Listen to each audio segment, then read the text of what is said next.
Hey, good morning here. This morning we're going to go ahead and focus on a little bit of a healthy vegetable frittata. Nothing wrong with a bunch of vegetables and some eggs. And so again, in my refrigerator I had some zucchini, I have some red pepper, I have some mushrooms that we've had for a little bit, some red onions from last night's burgers, some tomatoes, and we're going to add a little bit of potato, and of course I got some fresh bacon here that I just cooked up here recently. So what we're going to do is we're going to put a little bit of that bacon grease there. We're going to do a hot pan. And we're going to take our red onion and just dice that up a little bit. Nothing too fancy. We're going to put that into the little pan there and start to saute that up a little bit. And I have some red potatoes here that I sliced very thinly. We're going to put that inside the pan. Since those are going to take a little bit of the longest time to cook, we're going to go ahead and start those first. We're going to mix those up here.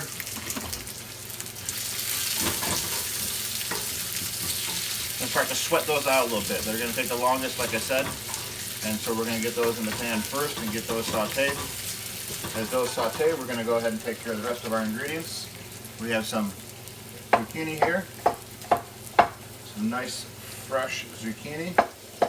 We had that the other day on the grill, which is delicious. A little salt, pepper, olive oil. And we're going to go ahead and put this inside the saute pan here. We're going to add a little bit of red pepper.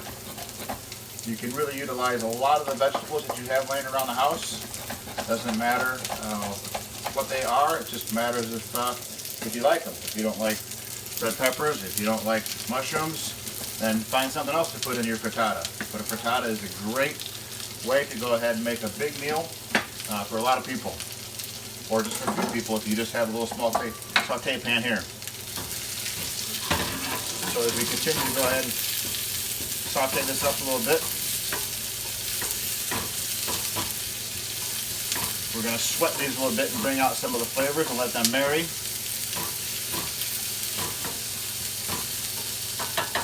As we do that, I have a couple of eggs. I actually used 3 eggs. I took the yolk out of one of them just to get a little healthier, so we got a little more egg white mixed into there.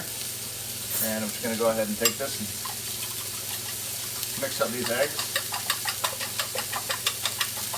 Again, a lot of our vegetables and our eggs do not come with salt and pepper, so adding a little bit of salt and pepper is not a bad thing.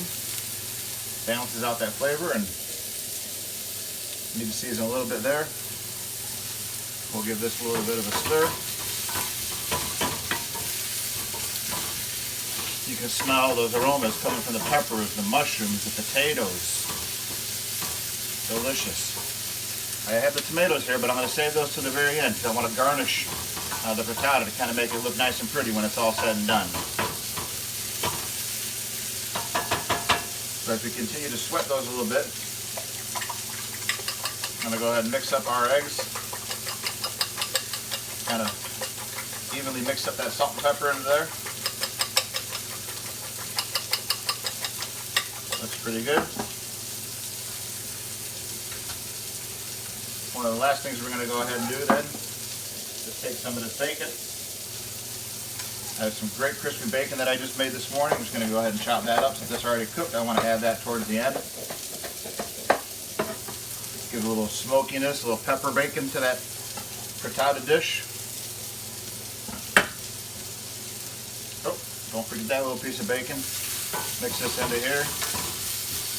Now you do want to make sure that you have a good amount of fat and oil into this. So I'm going to add a little bit more bacon grease, bacon fat, I'll say, right? Because you just want to make it sound more flavorful than just bacon fat, but that's what it is. And that'll help line the pan and give that frittata a nice little coating and a non-stick surface, as well as this nice cast iron skillet. So we've got most of the vegetables cooked 90% of the way. We're going to go ahead and add in the eggs. Mix that up slightly, not a lot. You're going to let the oven and the baking do the rest of it. So once that's in here, now a frittata needs a little bit of cheese, right? So we're just going to go ahead and top this with a nice generous amount of cheese here. I'm going to turn that oven on low, just to kind of let that continue to simmer a little bit. And then with the extra tomatoes, we're just going to put those on top.